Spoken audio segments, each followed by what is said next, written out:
I think may be last session में सारी energy चली गई है अभी अभी एनर्जी है you can continue so a very good afternoon to all of you सामान्य तौर पे मैं सब जगह हिंदी में बोलता हूँ इसलिए यहाँ भी मैं हिंदी बोलने का unless Saujanya has an issue or you have an We have an issue, sir. An issue, sir. Prefer English? What is that? English, sir. Acha, you want me to speak in English? Or you don't understand Hindi? Okay, ठीक है. This is absolutely fine. So I'll speak in English. Normally, I prefer speaking in Hindi even as a Secretary to Government of India. In most forums, I used to speak in Hindi. As I prefer, this is our national language and it is understood across the country. Maybe in few places it is not, but yes. Okay. So thank you, Anand, for introducing me. Anand came to me when I was district magistrate of Sonbhadra as a probationer, going around on Uttar Pradesh Darshan. So when I remember him from those days, now he currently has the position of Additional Chief Secretary of Finance, Government of Uttarakhand, and many other positions in Uttarakhand. So thank you for, and I know most of you, good number of you, directly or indirectly, maybe you have worked with me, we have, crossed our journey somewhere here or there, maybe in Government of India, maybe in your own state. So I have known some of you, at least half of you. This is a very interesting session. Even if it is the last session, maybe it could be the most interesting session, and that's the session which is going to define the Pradhan Mantri's Amrut Kal. Our Honorable Prime Minister has given a vision of starting from 15th August 2022 to 2047, 15th of August, to be Amrut Kal, the period when this country is moving on a very high trajectory path of development, when the whole society is going to transform, our infrastructure is going to be transformed, our facilities are going to be transferred, and we are going to become a developed nation. Having worked with this Honorable Prime Minister for nearly 7.5 years, of which 3 years was the Additional Secretary and rest period was as a Secretary to Government of India, I am fully convinced that when he takes any commitment like this, any sankalp like this, that converts into Siddhi much earlier than the date which has been targeted to. So sure enough, we are going to move to that by 2047. Whether some of us are going to be there or not there, but the country is going to be developed before 2047. And path for that is going to be urbanization. This is going to be one facilitator which will take us to this developed nation of the world, urban transformation in the country. I am very fortunate that Saujanya gave me this opportunity to discuss with you a very important group of officers, phase 5, who are going to become Secretary to Government of India very soon. We are on that, close to that level, talk on such an important subject. I will discuss maybe for half an hour, and after this I will give you opportunity, or maybe if you have certain questions, I would like to take you to that, answer from there, but it is better that I speak to you for first half an hour and then allow you to ask any question, and we'd like to best of my abilities, with all my experience I've worked in the state and the central government, I would like to satisfy or try to do whatever I can do. Well, this is the outline. I'm not going to talk about this. Our urbanization. The country has been, initially we were primarily, when we were small children, we were very happy saying that we are primarily a rural country. In fact, when we joined service, one of our most important posts which every IS officer would like to occupy used to be the Chief Development Officer, or working in the field of the rural development. But no more. Every IS officer, young officers, want to become a municipal commissioner now, want to become a vice chairman of a development authority, want to work in the urban sector, because that is going to be the future. And the path here, this graph shows that from 2001 to 2011, the total incremental growth in the rural area was same as incremental growth in the urban area. But from 11 onwards, though we didn't have this census of 2021, but the projected figures are the total growth in the urban area is far more than in the rural area. You can see this, the projections from various experts by 2046 or 47, we are going to become primarily an urban country. The total number in the urban area, population living there is going to become more than the rural population. It is not only the urban population is growing, even the cities with a larger population is growing. I mean, the total number of cities which were above 500,000 was 47, less than 50%, but projected to be more than 60% by 2035. The total number of cities which had population more than 5 million, this was only 6 in 2000, projected to become 13 by 2035. And the growth is almost more than 2%. I mean, the current growth in the urban area is more than 2%. If you compare with the rest of the world, other than China, whose urban population is, though percentage-wise they are 59%, they are above 74 million. In 740 million, nearly their population is almost like 840 million. India's urban population is close to now nearly 500 million. And this figure is going up. Other than this, even though other countries have their percentage of population in the urban area living higher, but the total population in the urban area is far more than, even if you take US or any other country across the globe, the urban population of India is more than that. You should also understand as a policy makers, when you say urban population, what is urban population? We take one is a statutory town, the town which has been come under the statute, whether it is the municipal corporation, municipality or the town area, or in census town or outgrowth, which is part of our census operations. So as per the census, our total population is 31%. You know, census town is something, a place which has got more than 5,000 population, with over 75% of the male population having a non-agriculture activities, and the density is more than 400 per square kilometers. But if you take the definition taken by many other countries, my presentation is with you.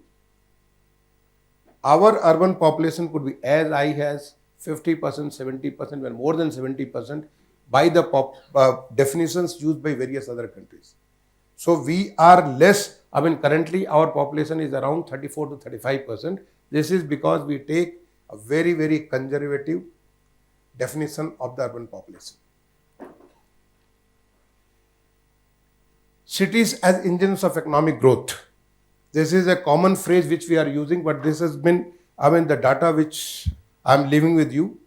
India's total per capita income is around $2,300, because our urbanization is around 34%.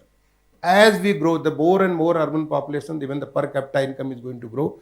This is the experience world over, and this is the experience even in India. I mean, the states which has much more urban population like Maharashtra, Karnataka, Goa, Gujarat, Tamil Nadu, I mean, those who have a higher urban population, their per capita income is far more than that of the states which has a lesser population. Even the GDP, the state GDP, the national GDP, as the urbanization increases, our current level of GDP coming from the urban area is more than 50%. This is projected to grow over 70% by 2030-35. So this is as the urbanization, because urbanization is a conglomeration of people, activities, various other energies which the people have being converted into the economic activities, that is possible in the urban area, which is not possible in the rural area, which is much more spread, where the congregation, the synergy is not there. And another beauty which has come from the statement when the Honorable Prime Minister made a statement in the very first anniversary of our launch of a smart city at Pune, he made a statement which I have quoted later, that our cities digest poverty. As the people move from the rural to the urban area, their income increases, the poverty decreases. Even though the quality of living may be compromised, but they are not poor. Their quality of living is compromised for various other reasons which we will discuss later. India has, this is the decade of India, this is the time for India.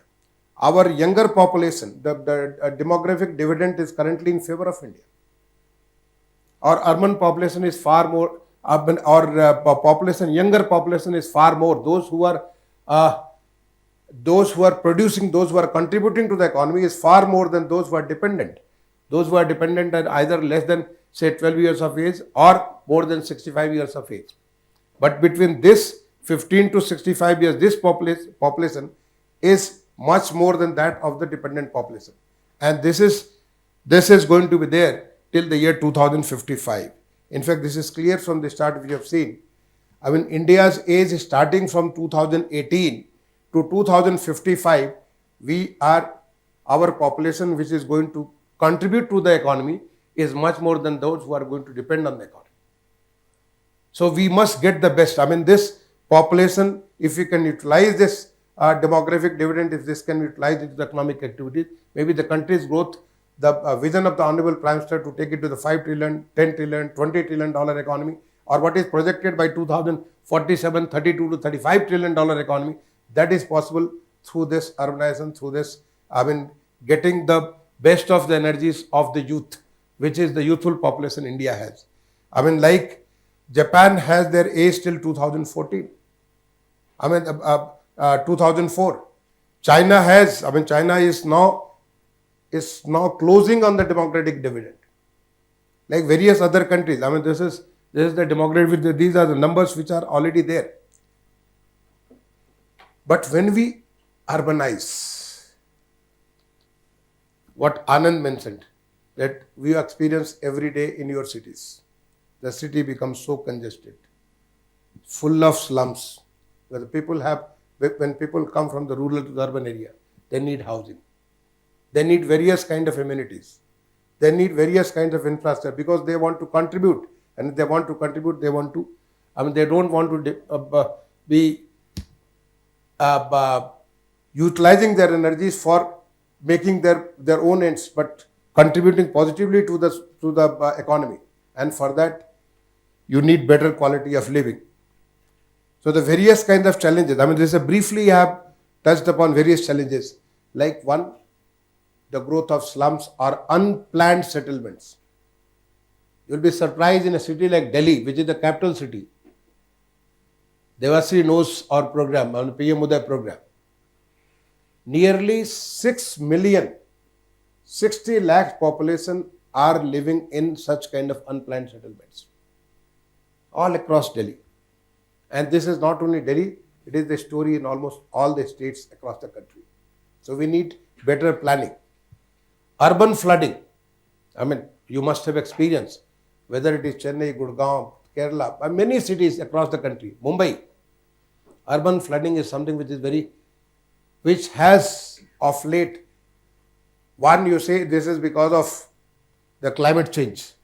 The rains have become unpredictable. There will be more rains, the whole thing has become unpredictable. But also because of the urban, the way we are living, we are trying to, all the natural drainage system we are closing. How this is impacting the urban flooding is a common phenomenon. What we can do, this is a major challenge. The challenge on the health front, pandemic. You remember only a couple of years back, the kind of difficult situation we had in 2020 and 21. People were leaving cities and trying to move to the rural area, trying to leave from the metropolis, going to the smaller towns. Why was that? They were facing various problems, the challenges of the urban living. The filthy and this is the filth. We have the Swachh Bharat mission, which has made a huge difference. But is still lot to be done to make it completely. We have the cities becoming garbage free. Star rating, we have made it 1 star, 3 star, 5 star, 7 star. Just one city has become 7 star. We want more and more cities to come to the 7 star level, 5 star level, so that people can have. This is a very hygienic condition. It not only improves your health, but improves everything all through. So it's a better congenial atmosphere for you to contribute. Congestion, pollution. Coming from Delhi, those who are coming from Delhi, this is after November, it becomes so difficult to even breathe. November to February, March, so difficult. And that's when the WHO gives its ranking, you find that large number of cities in our country, they find places in the most polluted cities. A lot of action being taken. And one of the action which is required is on the urban front. Many things in the urban front, which we have been taking. In fact, the country has become so conscious now. Things are improving, but the huge challenges are there. On the one side, urbanization poses so many challenges. On the other, it offers you so much of opportunities. And the opportunities, like a good quality living. The Pradhan Mantri Awas Yojana, you'll be surprised the numbers which I'll quote later. The way things have changed across the country. I have been traveling as urban secretary across the country, and things have changed a great deal, which you all must be witness of. It gives you an opportunity for, collaborative working, whether it is industry, business, anything which will improve the life, the service quality of the human being. Health services, entertainment services, education facilities, marketing, everything. This improves the whole quality of life, the ease of living to the urban areas. Now, quick snapshot of how we have progressed on the urban front. In fact, our initial plan documents did not even give any heed to the urban areas. We were all focused on the rural areas. It was only late 70s that some little mention of the urban area started. But the real thing started, but absolutely in ad hoc manner. When we had the National Urban Mission, then a new URM. But that too was so ad hoc. There was no planning. There was no long-term impact was not even envisaged. The real urban story starts after 2014 when Prime Minister Modi takes over as the Prime Minister of the country. He has a vision. Even though our Finance Minister's statement did not have the specific mention about the urban area, there was a clear focus because I had been part of that. We were working on this various things. For the first time, 6 national missions on the urban front. 6 national missions. No other ministry. Ministries have got 1 mission, maximum 2 missions. But the urban ministry has got 6 missions working together, and more than mission, many other things happening in the urban sector. The real focus comes there because Prime Minister Modi sees this as a big opportunity for the future when he talks about $10 trillion economy, $20 trillion economy, urbanization. And this is the experience world over. Not here, it's the experience world over. The rural area, the dependency of the population on the rural area. Not that agriculture will be there. Agriculture, we can't stay without agriculture, without any husbandry, without any fisheries. All these things are going to be there. But the dependency on these things is going to be far reduced. And the focus is going to be serving the urban area, improving the quality of life. And then possibly the kind of definition which I have mentioned. Even the 5,000 population, they will be all called urban areas. Like those who have come from Kerala, the suburban population, it is not urban, it is all suburban. All cities, cities around the roads. So this is the famous quote I picked up from Pune. And the first, this where he says, so cities have the strength to digest poverty. and provide economic opportunities for the poorest coming from the other less developed areas. We must further strengthen cities to increase the digestive ability. That's a wonderful statement, because if we need to address poverty, urbanization is a solution. Even people are living in the slums, they have a good quality of life, even in the slums. So there are various challenges they face, but it is far better than that in the rural areas. So this is, but we have to, now with this, the kind of changes we have seen in the last 9 years, country can think in terms of the slum-free India. All development without slums. It is possible. I can show you, and we can work on this. This is possible. The experiences in the last 9 years has shown that.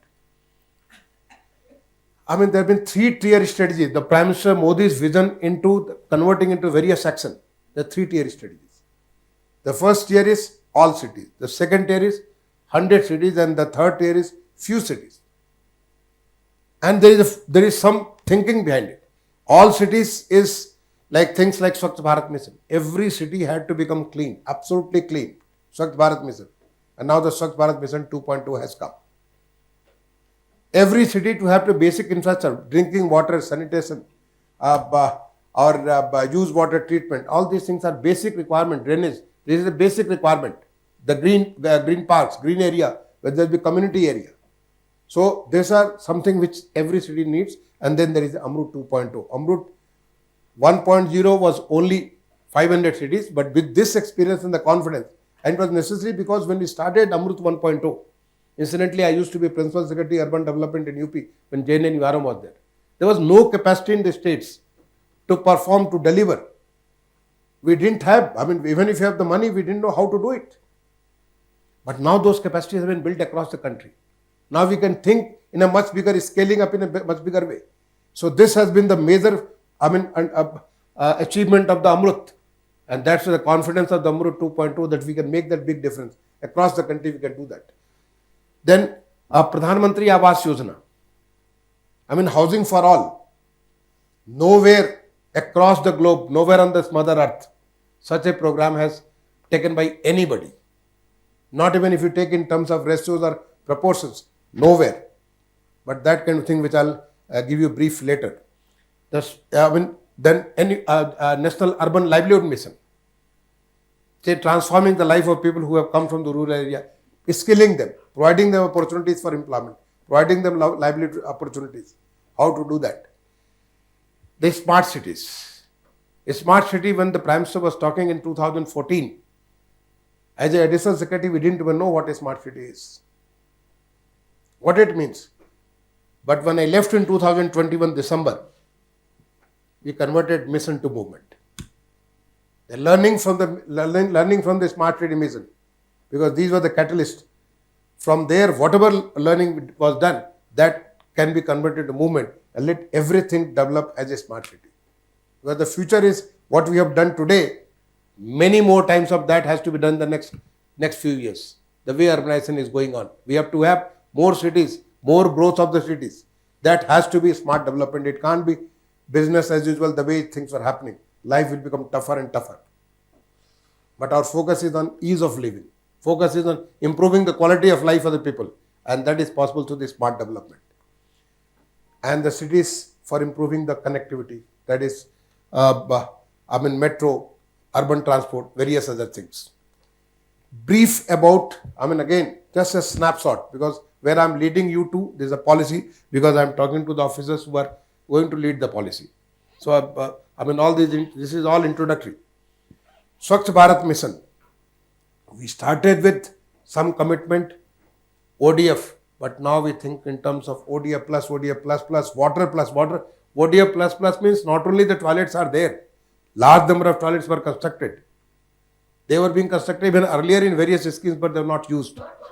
Now we think in terms of not only toilets constructed, but the fecal sludge is taken out and treated scientifically in a more safe manner. Whether it was through the STP or through the FSSTP. For the first time in the country, FSSTP was introduced in 2017 when I was Secretary to Government of India. We came at, it was happening across in other parts of the world, not in India. we were all going for the STP. It's a very, very costly solution. Now FSSTP has taken over. I mean, Manisha was there, Maharashtra has done tremendous work in FSSTP. That changes. This is a completely new concept. Garbage free, like 1 star, 3 star, 5 star, 7 star, various other things. You will find the biggest learning from Swachh Bharat Mission was, it was not a cleaning program. It was an entrepreneurship program. It was innovation program, startup program. It was a Jan Andolan, making people think together, bring together. I mean, lot of things has happened. I mean, maybe Manisha will recount with various kinds of things which came, new products came. Waste to wealth, when the Prime Minister was saying, we were not understanding. Today, all waste is converted into wealth. The three R, the circular economy. We had the 3R conference in Indore. If you visit Indore, you'll see the kind of smart city which city should be. That's what everybody should aim to be. So this circular economy, all these things started learning. There's a new things that started emerging. This is Swachh Bharat Mission. And now this is converting into Swachh Bharat Mission 2.0. I mean, I'm sure in the 5 years, it's going to be complete change. The way IT has taken over, we can predict everything is, I mean, on the how much garbage being produced, what is happening to the garbage, everything is there on this thing. Think of it, the Swachh Sarvekshan. When the Prime Minister was asking in 2015, we didn't understand. But the way we took it over, is a big story. Swachh Sarvekshan. Sarvekshan of 40 crore people. Nobody has any question. Everybody respects and wants to be graded there and to be recognized under various categories of the Swachh Sarvekshan. That's the interesting journey of the Swachh Bharat Mission urban in the country. Housing for all. See the target, when the Prime Minister said we want to give housing to everybody who doesn't have a house or an adequate house, incomplete house, so we want to give this. The first estimate was nearly 1 crore. The initial estimate. Later detailed estimate came 112, 1.1, this is 1.12 crore. Maximum we had done was around 8.5 lakhs in 12 years. The ministry says it is just not possible. Honorable Prime Minister says we have to we have to do it. And you see this, the journey we have undertaken the last 7-8 years. Tremendous journey. I mean, I have written a book on this, housing for all. It's an experience for everybody. This is housing for all. Now 1.23 crore houses sanctioned. 1.01 crore grounded and working on it. It's nearly 70 lakhs given to the beneficiary. And these are not the houses with toilets, with gas connection, electricity connection, with, I mean, all kinds of things which are required for giving anybody a wing to blast, to do their best in the society. I mean, somebody who was deprived is now having a house which has got all these facilities. And then we had the Global Housing Technology Challenge. The best technology in the world. I mean, this was something which came in one of the Pragati, the Prime Minister says, and I gave in some specific answer. We started working on it. And we saw how we can get the best technology from the world. We have those technologies. And now this is making a difference to the whole construction technology across the country. Amrut 2.0. We started with 500 cities getting only drinking water, addressing some issues of the sanitation. But today, now we are ambitious to make the cities water secure. Water conservation. I mean various technology mission, technology submission, Payjal Sarvekshan on the line of Swachh Sarvekshan. All these things, I mean the kind of things which have been done under the Amrut scheme. And one of the most important things was the urban planning. I mean all these things which this ease of doing business, our performance in our ease of doing business in construction permit. So our rank used to be 187 out of 190 countries. The last World Bank ranking was done in 2019 and we came 27th. That is the kind of journey we had undertaken, because this Amrut gave an opportunity. It's an opportunity for you to experiment, learn from there and move forward. This is how we can scale things up. One of the mantra of the Prime Minister is skill, speed and scale. First learn, reform, perform and transform. With that mantra, the things were changing in the whole urban area. Smart city mission. Smart city mission is, you are aware that the way we started having some area based, selecting say 8 to 10% of the area of the city, doing certain things so that what is this smartness? Prime Minister puts it in just 3 words: getting more from less. Like you have got limited water, how can you make sure that the maximum requirement of the water is fulfilled? Or you got limited electricity, how do you make sure that the maximum requirement of the electricity is fulfilled? So this is the smartness. You have the infrastructure. Infrastructure, how can you make sure that using the technology, the requirement of the maximum people is satisfied, getting more from less. And that is possible. That has been shown in the smart cities, how things are possible, how we can make our roads which are smart, how we can make water system which are smart, how we can make our sewer system which is smart, power system, education, health, and learning from these things. The integrated command and control center, those who have visited, if you have not visited, please do visit. I started working on it, integrated command control center as a service. That was the level of confidence we got. Integrated command and control center, where you can see things. My minister, Mr. Puri, Hardeep Singh Puri, when he saw in one of the inauguration, this was in the new Raipur, he tells that this is like NASA. You can see the transport, everything. The world of IT, the way things have been made possible. So this smart city has given us so much of learning. And then we started consolidating on those learnings, like things like cycle for change. Getting people more on the cycle than on the transport system. By streets for people, making the streets walkable, safe, so it is for the children. Making nurturing neighborhoods for the children. Eat smart, transport for all. Various kinds of challenge method. One of my learning from the Honorable Prime Minister was through the challenge method, because we all have the capacities. That capacity can be, brought out through the challenge mode. And then you see the cities started working. Lot of new things, lot of new ideas started coming through the smart city. Urban livelihood mission. This was something which is standard. Standard thing, like you skill them, provide them facilities so that they can, they can do business or service or whatever. But using technology, how can you make sure that the subsidy is paid right when the person takes the money? How can you reduce the chances of corruption? How can you make sure that you chase this person from the skilling to the employment? All these new ideas started growing, and through which we had a huge number of people. Today, nearly 85 lakh women, urban women, are members of self-help group. The product of the self-help group across the country is being sold under certain kind of a brand, and it is available, being sold on various kind of electronic platforms. It's being accepted by various kinds of people. They have this fair of, there are certain fair where their products are being sold. The various things which has happened under this PM Street Vendors Atmanirbhar Nidhi, PM Swanidhi. This was something which came during the pandemic, when the Honorable Prime Minister had called certain secretaries. I was also one among them, to make some presentation what we could do. And from there, the idea, couple of ideas from my ministry were picked up, and we got this PM Swanidhi scheme. If you've not known about this, maybe you can Google check. This is one scheme of Government of India which is completely end-to-end digitized.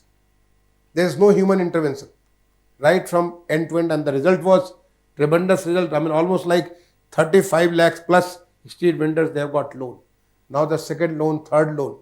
They are kind of a nano entrepreneurs, somebody who does simple vending, maybe fruits, maybe vegetables, maybe some small items, doing a business which is a small business. But you'll be surprised when we saw during the pandemic, they were taking loan at a rate is unimaginable, 400%, 500%. They have to pay rent even end of the day.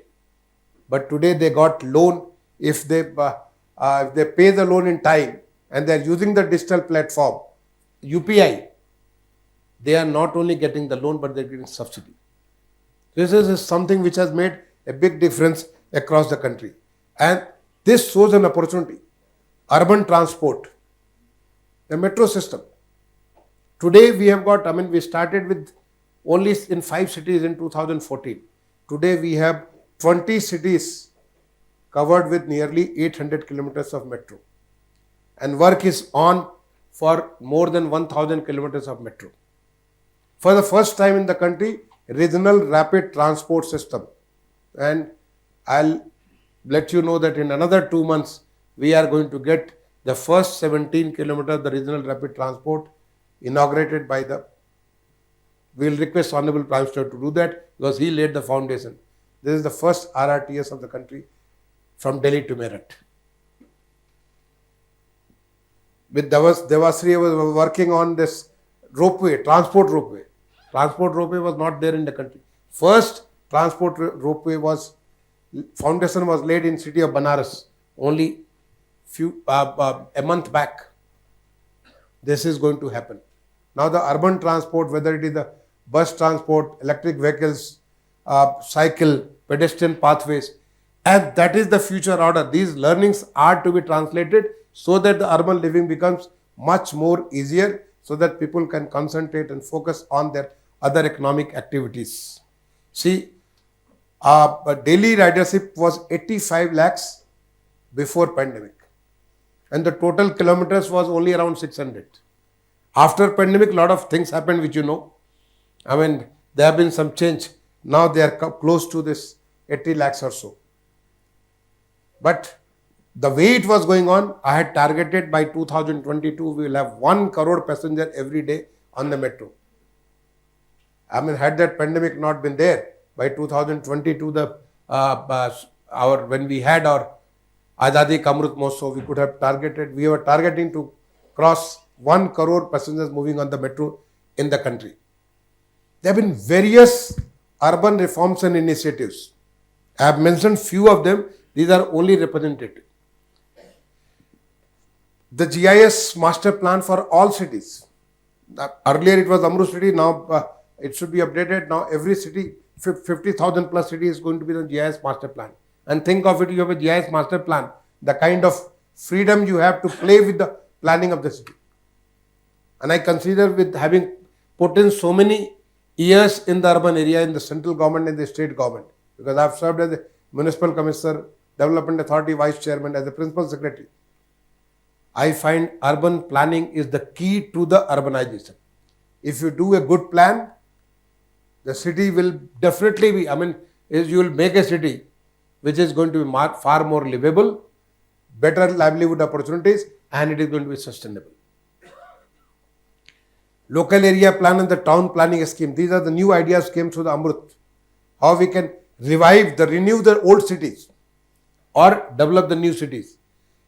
Online building permission system. A policy on the transit-oriented development. Transformation development rights. I am not explaining all this. I expect that you may be knowing or you can see these things on the site. Land value capture framework. When the city is developed, most value were being captured by others. Can the city also grab some value out of it and use that for the development? Model tenancy law. We had such laws, tenancy law, which were, you will be surprised. This is the figure I am quoting from our census. More than 1 crore houses were lying vacant in 2011 census, when it was estimated that almost similar number of people had no houses or had inadequate houses. Because our tenancy laws were such that if you gave a house on a rent, you can just forget about it. But today we have the tenancy law and almost all the states have adopted the tenancy law. They are being implemented now. RERA, it's like such a big transformation prior to RERA and post RERA. The kind of confidence the house owners, the buyers, the home buyers have got through the policy change, through the reform. That's something which, you must all be knowing. We are moving towards outcome. Now there is more focus on the outcome. I mean, here I've just given few examples. Like ease of living. For the first time, we had our ease of living 2018, we had the first ease of living index. I mean, earlier we used to hear these things at the international level. Now at the national level, we had the ease of living. Municipal performance index, Swachh Sarvekhan, Payjal Sarvekhan, all these things, I mean, on the data, on the making the cities climate friendly, various things which were there. So this is in capsule what has happened in the last 9 years, what has been, we have been taking it through. Now, what is now for you? I mean, the future secretaries to Government of India or maybe, I mean, important positions in the state governments.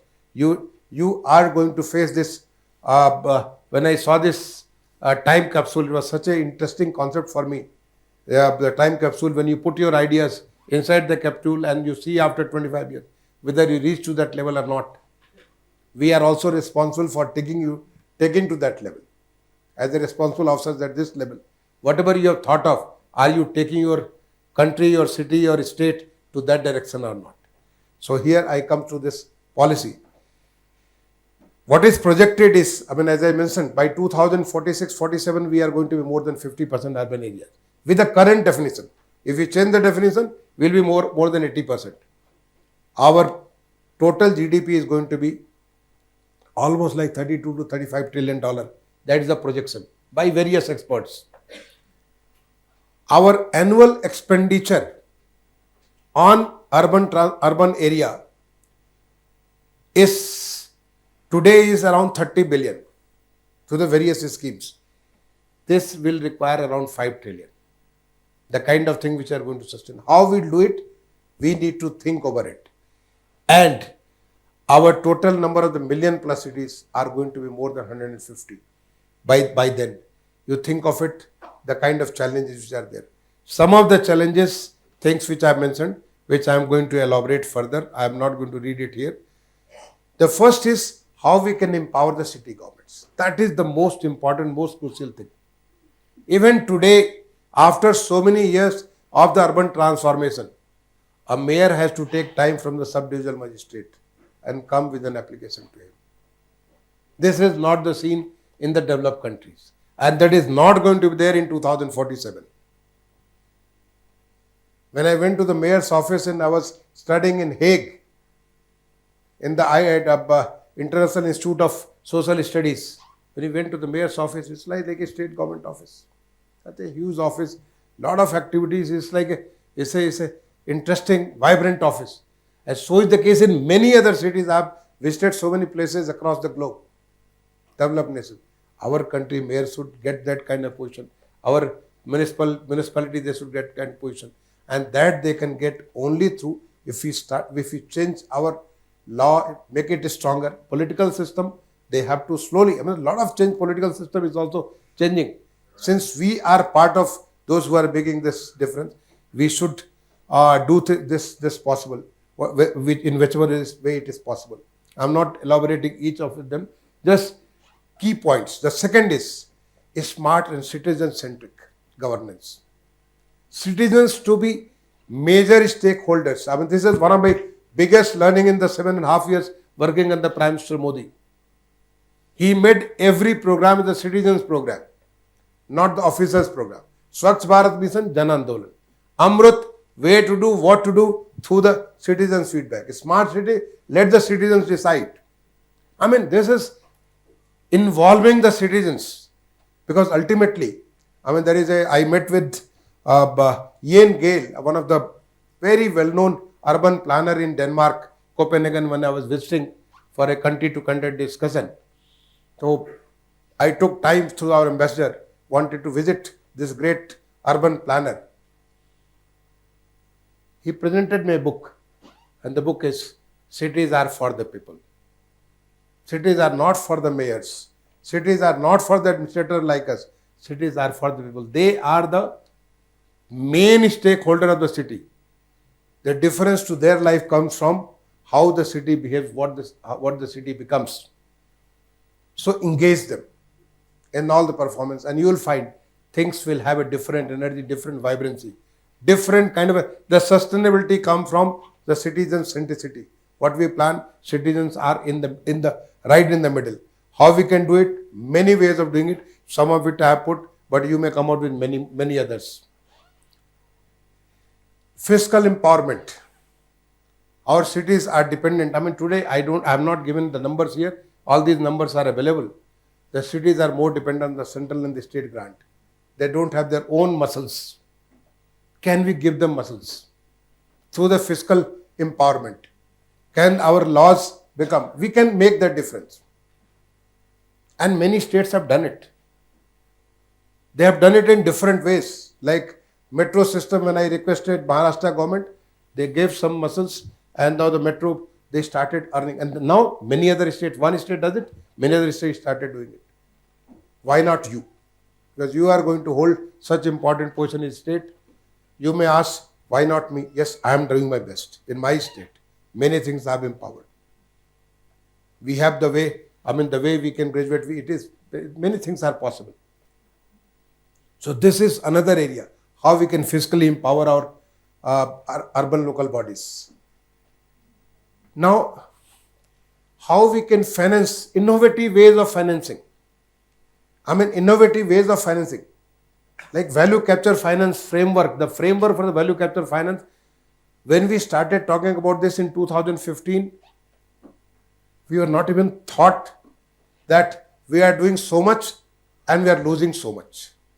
Like you create a road, you create a metro system and forget about it. Others are the gainers, others are the beneficiary. You create a big educational institution and people are, the value of the land goes up on that area and nobody pays for it. Now can we do something? Value capture finance. Innovative of financing, municipal bonds. We didn't have any cities having an experiment of municipal bonds. Earlier example used to be Surat, long back. But now 10 cities in the country. UP has got 2 cities, Lucknow and Ghaziabad. We are working on 5 cities. More than almost like 3,000 crore has come through the municipal bonds. We started doing the cities' financial capacities, improving that. And all these things, this reform, the cities go to the different kind of level. Public-private partnerships, how we can do that. This is innovative way of financing infrastructure. If there is a capacity in the public sector, why not utilize that? Planned development of cities goes without saying. If a city has to become good, it has to be planned city. The marrying of whether it is a transport plan, infrastructure plan, all kinds of plan together. Even the sanitation plan, all these things, various layers. And today these things are possible. In the days of, in the technology world, everything is possible. You can have this, as I said, we started this GIS-based master planning for all the cities. Initially the Amru cities, later we reduced it to 50,000 plus cities. Once that plan is there, you can do anything. You can keep on writing, and you develop the kind of infrastructure. This is possible. And planning is the key. Whether it is the master plan for the city, zonal plan, development plan, or any specific plan. This allows you to get the best out of what you have. Economic activities. Ultimately, the cities are engines of economic growth. We forget cities are not only for facilitating people to have a good life, have entertainment, good health, good education. No. Unless the city has got economic activity, it has no business to stay.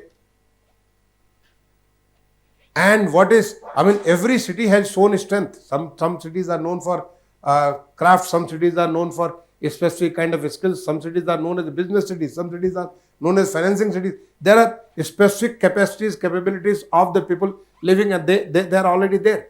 If not in the city, in the whole region. Now there is a regional development.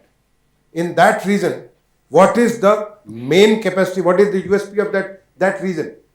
Can we consolidate on that? Can we make that activity today? Can we enhance to 10 times? It is possible. Cities have done so in the past. Our cities can do so. This is the possibility. How we can improve the economic activities through the economic reason, various kinds of things. I've just noted down. I mean, this presentation is going to be there with you. I'm not going to repeat it. Improved access to the affordable housing. That's the key. People are, in a city like Bombay or Kanpur or Hyderabad, you find so many people living in the slums. Can we make our cities slum free? Today, with this experience of the last 9 years, when we could do more than 1 crore houses, we have done out of that good number of houses are through the redevelopment. There's so much of learning. Can we make sure that the future, why people have to move into the slums? You know the reason?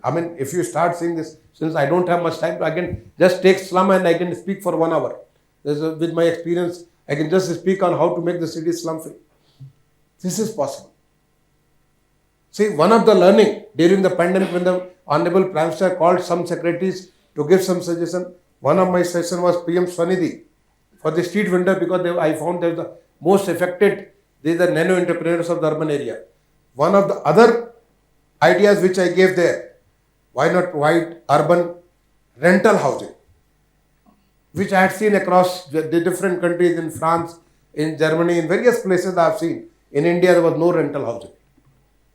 The idea was clicked. Honorable Prime Minister, with his blessing, he started national urban rental housing complexes. And today, lakhs of such housing has come. And now it has opened the possibilities of having so many urban rental housing so that people are not forced to live in slums. We can create such kind of opportunities where people can live and have a better quality of life. Improved access to infrastructure and services. Whatever infrastructure we are creating, how that can be accessed by the people. What kind of instrument can be created? These are all innovative instruments. And that is what is called for in the Amrut Kal. We all need to align ourselves, think ourselves so that whatever is being created, how that can be utilized by the people. Whether it is sports or whether it is cultural activities, whether it is educational activities, social activities, how that can be accessed. And through the various instruments. There are many ways of doing it, few of which I have narrated here. Reduce emission and the sustainable development. That's the case, the climate change. How we can move to the sustainable development. The climate change, which is, whose vagaries are well known, well understood, well experienced. One doesn't have to explain what adversaries are going to be caused if you are not moving on a sustainable development path. So, this sustainable development, reducing emissions, how we can do that. Our country has committed in COP26, Prime Minister has committed to make this country emission free, zero carbon emission by 2070. And in a life of the country, 50 years is nothing. Just moves by the blink of your eyes. So what we are doing, many things are happening, many sectors are working. Urban areas are the major guzzlers of energy uses. Can we reduce energy uses? Can we make more efficient energy use? Various things which we can do. What we can do, how we can do. Even urban housing, urban transport causes nearly 24% of the emissions. What we can do about that? How we can convert into the public transport, non-motorable transport, various opportunities, various ways in which we can have a more sustainable development, make the city which can be, water secure, less energy guzzler. So many ways to think. So I have given you many ideas, policy possibilities, and what has been shown in the last 9 years, immense possibilities. One of such possibilities I show you here. This is our new Central Vista. If you have gone to seen the Kartavya Path, erstwhile Rajpath is converted into Kartavya Path. Or if you go and see this new parliament, you see this new, now the Prime Minister's office, residence, Cabinet Secretariat, NSA office, NSA was there, his office, all these things are coming up. The way it is coming up. This is the new India. I had targeted all this. I had I think it was my great opportunity. It's God's blessings that I was there as urban secretary in the time when Prime Minister Modi was there. Such a strong leader with a vision was there, and I had an opportunity to work with him to provide this. I think this is all possible, and this is happening. A lot of things have become possible. If you have seen one of the thoughts which came to me when I was director in the Home Ministry, which is public, when I was the director in the Home Ministry dealing with the central paramilitary forces, and I had gone to the hutments for lot of defense forces were there. I thought I would not work here. If I get an opportunity, I will demolish all this and get them a better place to work. And I got that opportunity as urban secretary. The whole, all that hutments have got demolished. They have a most wonderful office. If you visit them on the Kasturba Gandhi Marg or the Africa Avenue, you will find the most modern offices in these two places for the defense forces. And that is how the whole central vista, all the central offices are coming. This is the new India. This is the India of Amrut Kal which is turning into. And you can all be instrument to that. So I close it here and open for all kind of questions. Will be very happy to answer anything to the best of my capacity and my experience. Thank you.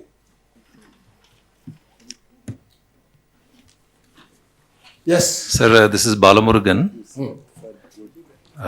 At least it looks like the Amrit Kal for the urban cities probably has to wait for a longer number of years. But what we see in the cities is quite abysmal in terms of the way the present cities are. One of the things that we are not taking into account is this big elephant in the room, which is the role of politicians. That is something that we tend to ignore. That when it comes to urban development and the municipal administration, there is this hierarchy of politicians. Despite so many assurances, we have not come to a stage where we could empower the municipalities in the way that has been promised. No state politician, a CM or a minister wants to see an empowered local government. An MLA doesn't want to see a mayor more powerful than him. So this continues, the story continues. So without having the capacity at the municipal level and the local bodies level, probably only one state has managed to do that, which is Kerala. The rest of the states and the states, other states seem to be in the same desperate situation.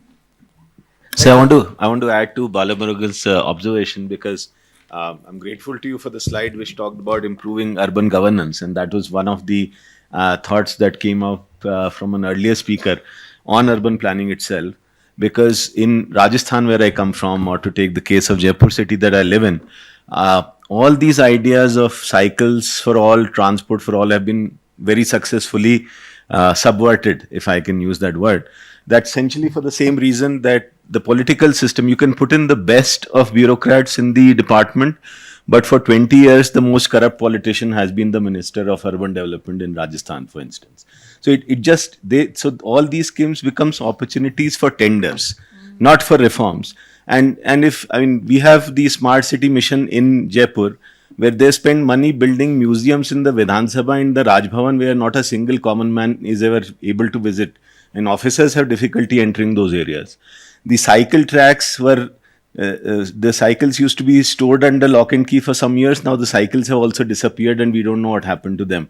All that happened. So until urban governance improves, and it's a chicken and egg problem, what do we do first? And probably both of them have to feed into each other. So I just support the point that Balamurugan made, that unless and until we have city people able to control how their lives are run in cities, it's unlikely that many of these will have the impact that we are aiming for. And our initiatives need to have an inherent component. Because, for instance, Smart City Mission became a company which is not even accountable to the politicians, let alone the residents of that. So somewhere that urban governance reform has to come in very strongly.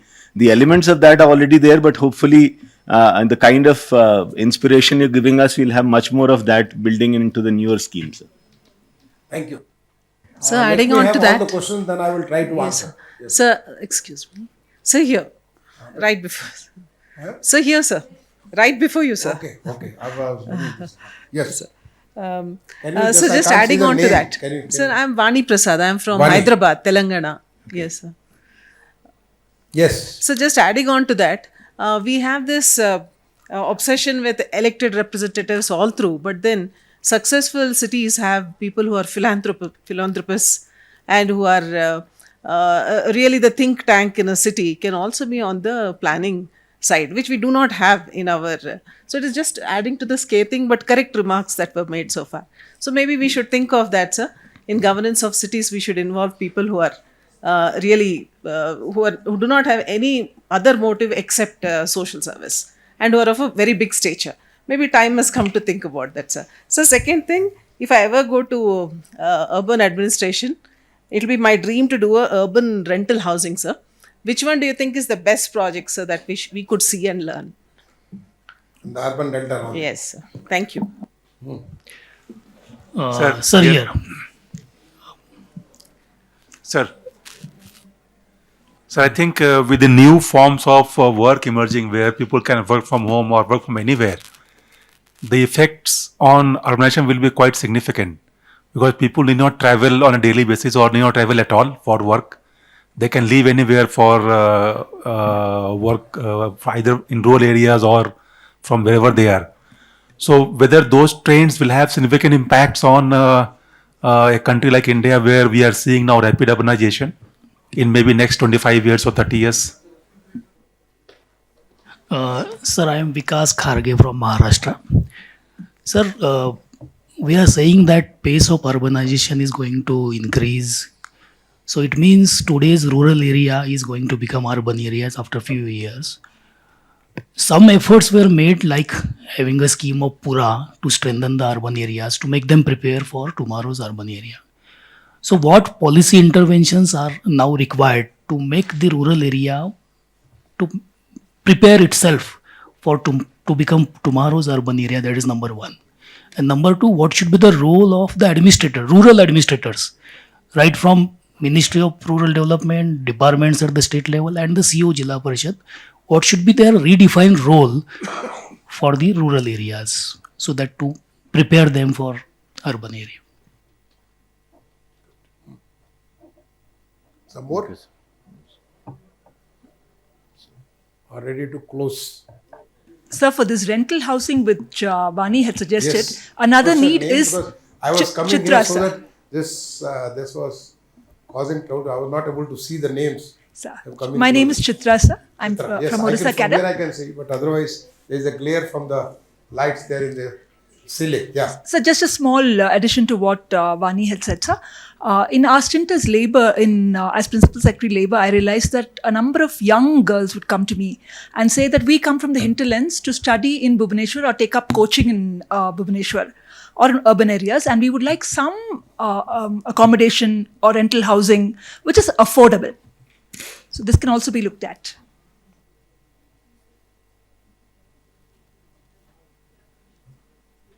Yes. Sal, thank you. So let me first thank you all. और अब मैं हिंदी बोलूँगा. मुझे लगा कि जो है आपने कहा वैसे मुझे हिंदी ज़्यादा मज़ा आता बोलने में क्योंकि हमारी अपनी भाषा पूरे देश भर में बोली जाती है. जिसको नहीं समझ में आएगा उसको मैं दोबारा ट्रांसलेट कर दूँगा. Thank you, sir, for speaking in English because fully we may not understand. That's Okay, all. okay. Oh, I realize so, but I thought Mussoorie Academy was also making a proficient in Hindi. So maybe Mussoorie Academy failed when you are there you're doing your professor because the 2 years we were also learning Hindi. Okay, thank you. सबसे पहले तो Balamurugan, Sandeep and Vani. Three of you, thank you for coming with a real picture, realistic picture. But let me tell you, the realistic picture is not that. और अभी मैं आपके जितना अभी भी मैं उतना ओल्ड नहीं हुआ हूँ. Maybe I am older to you. As you said, one of your colleagues came to me as a professional when I was collector of district, and we became collector after 9 years of service in Uttar Pradesh. The way country has seen the transformation in the last 9 years, you will all realize that there have been changes in the political system, changes in the administrative system, changes in the various things. लेकिन our task are huge, बहुत बड़ा task है, क्योंकि देश इतना बड़ा है, इतनी बड़ी आबादी है, इतनी सारी वैरायटी, इतना सारे डिफरेंसेस हैं, उसके बीच में टास्क बहुत बड़ा है। एंड ये टोटलिटेरियन सिस्टम या डिक्टेटोरियल सिस्टम या ऐसा सिस्टम नहीं जो चाइना में कि बोल दिया कि बस नहीं आना तो नहीं आना, या नहीं करना तो नहीं करना, ये जैसे वो वाला सिस्टम नहीं है। It's a pure and simple democracy, जहाँ हर कोई को राइट है, हर कोई कुछ करने के लिए। लेकिन मैंने कंट्री में देखा है, मैं एग्जाम्पल दे के बताऊँगा आपको, कंट्री मैंने देखा कि कैसे चीज़ें ट्रांसफॉर्म हुई हैं और कैसे चीज़ें एक दूसरे को इंस्पायर की हैं। और जो प्रधानमंत्री जी ने चैलेंज का मोड लिया, ये हमें सोची समझी, मैं समझता हूँ कि hats off to him, the way he thinks, जिस तरह से वो सोचते हैं, जिस तरह से काम करने का उनका तौर तरीका है, उनसे जो लर्निंग है, उन्होंने जिस प्रकार से हमारे सिस्टम में आपस में एक दूसरे को कॉम्पिटिटिव कोऑपरेटिव फेडरलिज्म की बात की, हर एक स्टेट एक दूसरे के साथ, आज की डेट में इन्वेस्टमेंट की बात होती है, हर स्टेट एक दूसरे को चैलेंज करते हैं, उतना किया तो हम उससे और ज़्यादा क्यों नहीं करें, उन्होंने ये किया हम क्यों नहीं करें। जब मैं स्वच्छ भारत मिशन का जो है जब रिजल्ट डिक्लेयर करता था, स्वच्छ सर्वेक्षण, हर सिटी एक दूसरे को चैलेंज करती थी। यहाँ तक कि जब राजस्थान की बात करो तो राजस्थान में एक सिटी दूसरे, मैं जयपुर में मीटिंग कर रहा हूँ तो कहते थे जयपुर को कैसे ज़्यादा मिल गया, हमारे सर को क्यों नहीं मिला जाता, या हरियाणा में इस सिटी को कैसे मिल गया, हमारे उस सिटी को, हम तो उससे ज़्यादा बेहतर है। तो हमने बताना पड़ता था सारे एंड एवरीथिंग इज ओपन, सब कुछ क्या क्या पैरामीटर्स क्या है, क्या असेसमेंट है, सब कुछ चीज़ें मार्केट में खुली हुई। मेयर्स और म्यूनिसिपल कॉर्पोरेशन, म्यूनिसिपल्स के चेयरमैन को मैंने लड़ते हुए अपने सामने देखा हुआ है। वो भी एस्पिरेशनल होंगे, वो भी सोचते हैं कि हम क्या कुछ डिफरेंस कर सकते हैं। This is a big change which you are, I mean, अगर आप रियलाइज करोगे कि जो पिछले 9 साल पहले जो हालत थी उसमें आज बहुत परिवर्तन हुआ है, और हम सब परिवर्तन के वाहक हैं, हम सब उसके पार्ट हैं। अगर हमें as a administrator, as a bureaucrat, as a civil servant, अगर हमें वो कमिटमेंट अगर हम नहीं आ पाता है, अगर हम उस पॉलिसी लेवल पे इंट्रोड्यूस नहीं कर सकते, may be it is tough task. आपको लगता है कि ये 1 करोड़ मकान बनाना इतना आसान है। मैं मिनिस्ट्री ऑफ अर्बन डेवलपमेंट में एडिशनल सेक्रेटरी था, मैं सेक्रेटरी बना 2017 में। उस समय तय हुआ, भारत सरकार ने तय किया कि 2 मिनिस्ट्री को मिला के 1 मिनिस्ट्री बना दी जाए, अर्बन डेवलपमेंट एंड उसमें हुपा होती थी, दोनों को मिला के 1 बना दिया और 1 मिनिस्ट्री बनी, उसका नाम महुआ रख दिया गया। तो मैंने ब्रीफिंग लेनी चालू की, जो क्योंकि हुपा को तो मैं जानता नहीं था। तो हमारे जो प्रोग्राम जो देखते थे, इसको हाउसिंग फॉर ऑल को जो हमारे ज्वाइंट सेक्रेटरी देखते थे, इंसिडेंटली हमारे काडर के, जब उनकी मैंने ब्रीफिंग ली तो उन्होंने कहा कि साहब ये तो आज तक हिंदुस्तान में 8.5 लाख मकान बने हैं, वो भी 12 साल में, और यहाँ टारगेट 1 करोड़ प्रिलिमिनरी एस्टिमेट है, पता नहीं कितना बनेगा, 1 करोड़ बनेगा, 1.5 करोड़ बनेगा, कितना बनेगा मालूम नहीं कितना बनेगा, ये तो पॉसिबल ही नहीं है। वो पहले वाली सेक्रेटरी साहब मैडम जो थी वेस्ट बंगाल काडर, वो कहती थी कि ये कहाँ से टारगेट ले लिए, ये तो संभव ही नहीं है, ये कभी कोई कर ही नहीं सकता है, नॉट पॉसिबल। मैंने कहा ये पॉसिबल, बिल्कुल पॉसिबल है। अगर प्रधानमंत्री ने सोचा तो कुछ सोच के उन्होंने कहा होगा, कुछ उन्होंने उसके कैलकुलेट किया होगा, कहा होगा कि क्यों कहा, कैसे कहा, let us start working on it. हमने कहा सबसे डिफिकल्ट क्या प्रॉब्लम बताओ, मोस्ट डिफिकल्ट इसमें जो क्या चीज हो सकता है। I am giving example. तो उसने कहा सबसे डिफिकल्ट साहब वो है जो कि बैंकों से आपको लोन कराना है, उसको CLSS कहते हैं, जो लोग अर्बन सेक्टर में काम किए होंगे है उसको CLSS कहते हैं। CLSS स्कीम में साहब टारगेट इतना पॉसिबल है, आज तक हिंदुस्तान में टोटल जो क्रेडिट जो गरीब लोगों को दिया गया है वो 18,000 है। यहाँ पे हम करना चाहते हैं 5 लाख, 5-7 लाख करना चाहते हैं, कम से कम 5% तो होगा। ये मैडम कहती थी 5%, तो वो कैसे पॉसिबल है, बैंक वाले तो एक किसी को देने तैयार नहीं। डू यू नो कितना हुआ आज की डेट में CLSS में? आज हम 20 लाख से ज़्यादा क्रॉस कर चुके हैं। हमने कहा चलो तुम्हारा चैलेंज पे मैं इस पे काम करता हूँ। Every week I was having meeting with the bank, उनकी क्या क्या डिफिकल्टी है, कैसे कैसे डिफिकल्टी है, क्या क्या कर सकते हैं। टू द एक्सटेंट जब उन्होंने प्रधानमंत्री जी ने प्रगति में उनके सामने समस्याएं, बैंक आया तो उन्होंने कहा कि आप सारी चीज़ ऑनलाइन कर सकते हो, तो मैंने क्लैप सिस्टम बनाया, राइट फ्रॉम एप्लीकेशन से लेके एंड तक उसको ट्रेस करने के लिए। वो सारी मेरे हाथ में रहती थी। जब मैं बैंकों के चेयरमैन लोगों से बात करता था, एक एक चीज़ मेरे हाथ में रहती थी, and we made it possible. आज आप नंबर देखिए, 20 लाख से ज़्यादा वहाँ पे CLSS में, टोटल 1 करोड़ 23 लाख में 16 से ज़्यादा जो है CLSS में, जो कि कहता सब 18,000 ज़्यादा पॉसिबल नहीं थे। बनाएंगे कैसे, कहाँ से पैसा लाएंगे, क्या करेंगे, कैसे करेंगे, ये कहता ये सर पॉसिबल नहीं, संभव नहीं। आप उनसे पूछे, I have written all this, जो बुक हमने इस पे हाउसिंग फॉर ऑल पे किताब बनाई है, हाल में प्रधानमंत्री जी ने उसको जो है इसको लॉन्च किया। उस किताब में मैंने उस जर्नी को बताया कि कैसे कैसे क्या क्या चीजें की।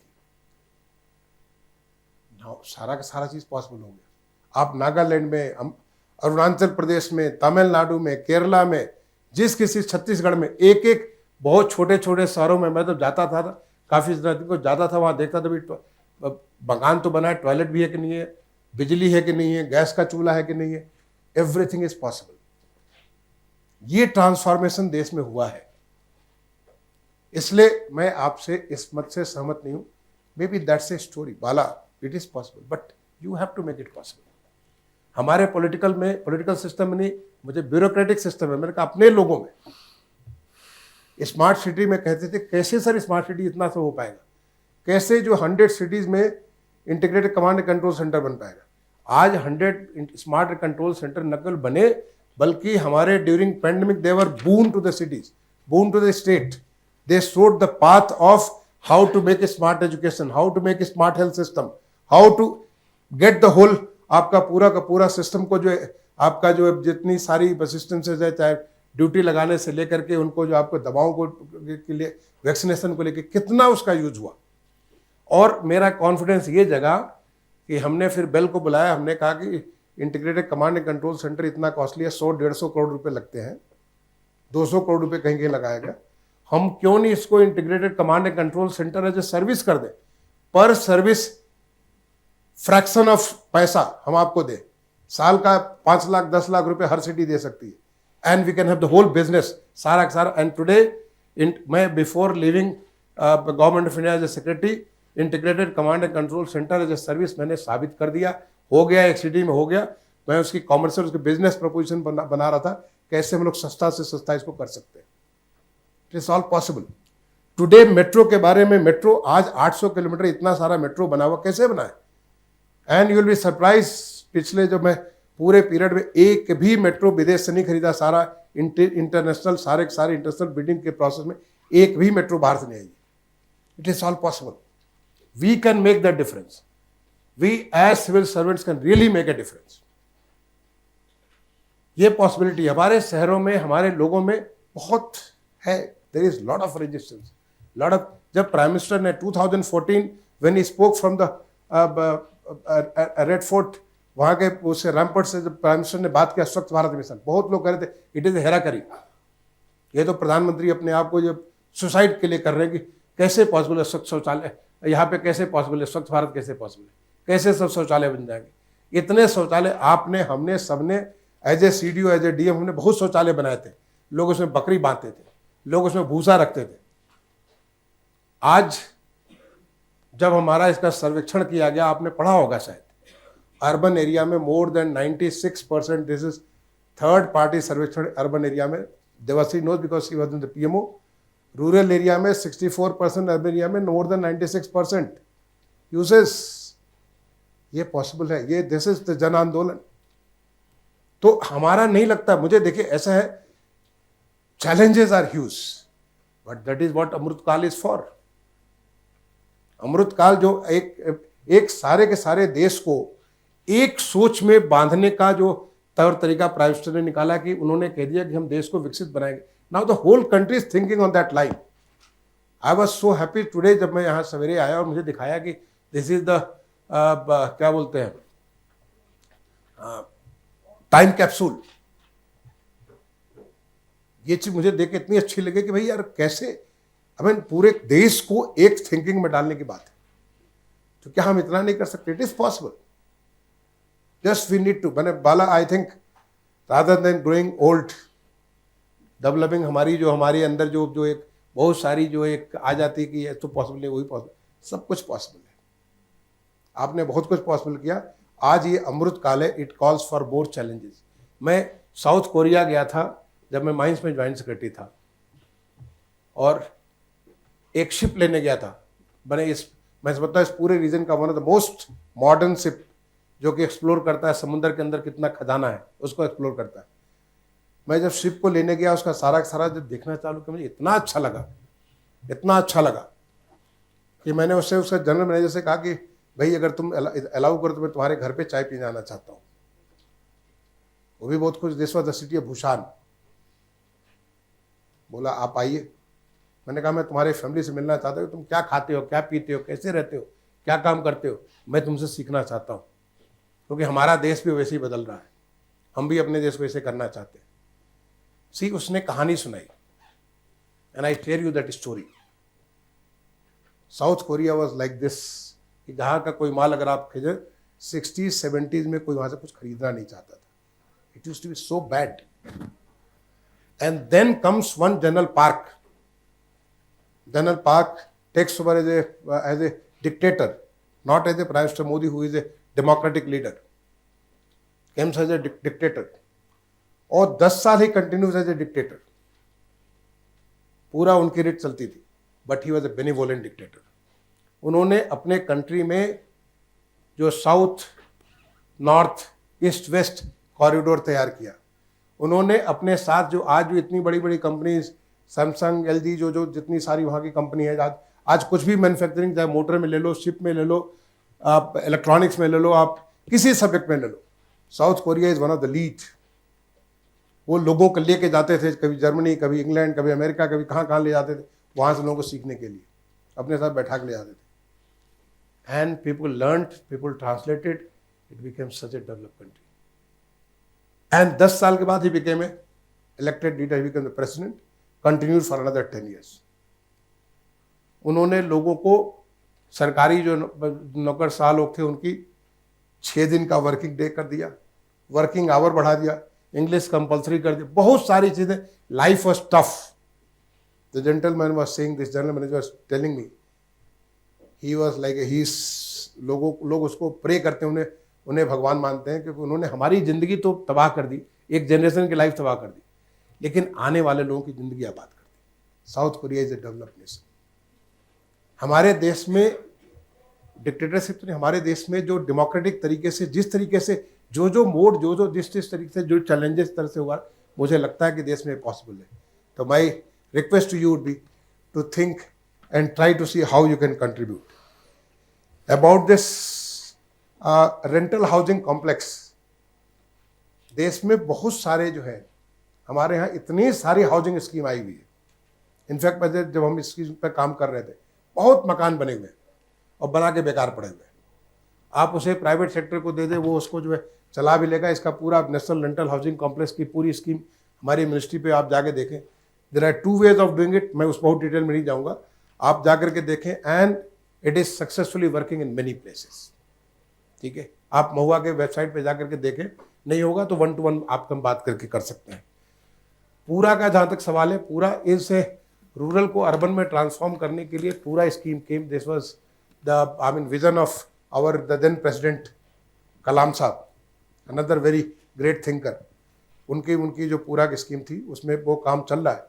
लेकिन हमें आज की डेट में रूरल एरिया में भी बहुत सारे ट्रांसफॉर्मेशन हो रहे हैं, बहुत सारी चीज़ें हो रही है। अब हमारे यूपी जैसे स्टेट में हमारा सारा अर्बन एरिया 100% इलेक्ट्रीफाइड है।